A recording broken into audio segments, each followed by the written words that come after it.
Okay, Yeah. so Isaac, let's say, for example, Hamas ceased to exist.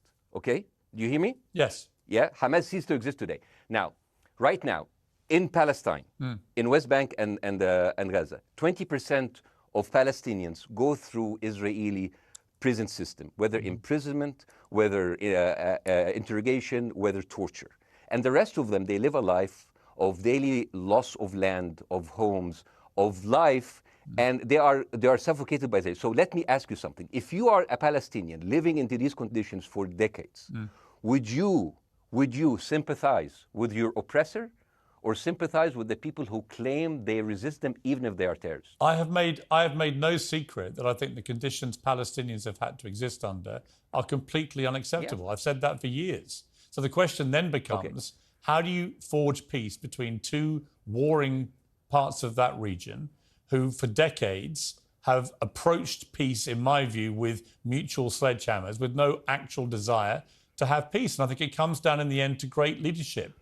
And I don't think there's great leadership. I don't think, well, hang on, let me make my point. I don't think there's great leadership on either side. Where is the Nelson Mandela figure here to come through all this hatred on both sides? Nelson Mandela? Yeah, well, where is that figure? Nelson Mandela actually have criticized Israel for being a horrible state. All of the South African activists have actually called Israel. My point is yes. about how he responded to a country that was so divided. Is a template for how you get to peace, isn't it? I haven't met Nelson Mandela, so I wouldn't know. But like there's a point. There's a very important point here. You know, I want to understand what is the logic of Israel carpet bombing Gaza. I mean, if there's a logic, if this will make Israel safe, I want to hear the logic.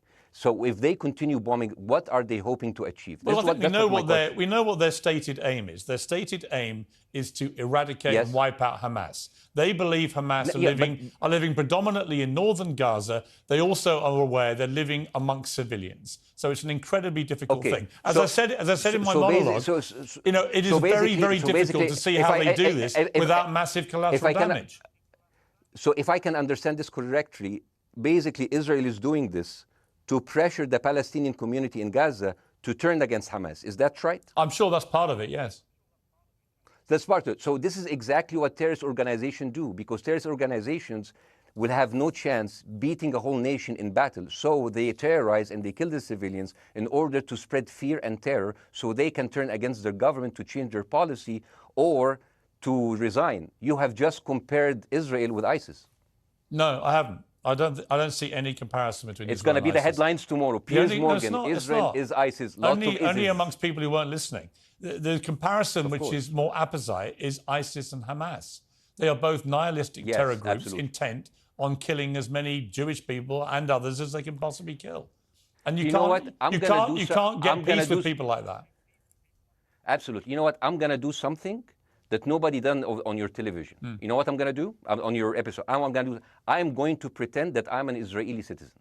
I'm going to put myself in the place of an Israeli settler in the kibbutz. And I want to speak to my Prime Minister, Benjamin Netanyahu. Mr. Benjamin Netanyahu, I have voted for you because you have promised us peace and prosperity and security.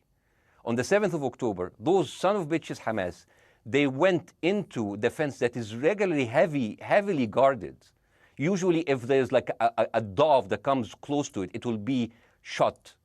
Those people went in and they went for 6 hours before IDF forces was deployed, killing our friends, our families, kidnapping our grandmothers and babies, and went in.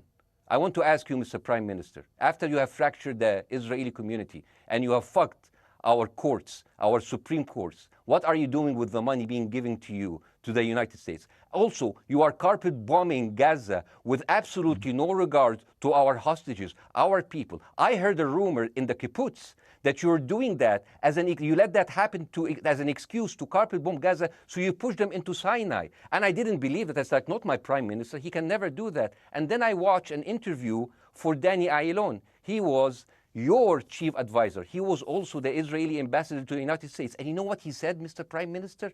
He said that the solution for those Palestinians is to go into a vast land of Sinai and live into tent cities temporarily, temporarily, wink wink, until we build Gaza again, and then we invite you back. يعني عبط احنا بقى. يعني فاهمني؟ As we've seen this movie before. So يعني, and when I saw this, I couldn't explain to my fellows in the kibbutz, how come our Israeli government is trading human lives for another piece of land?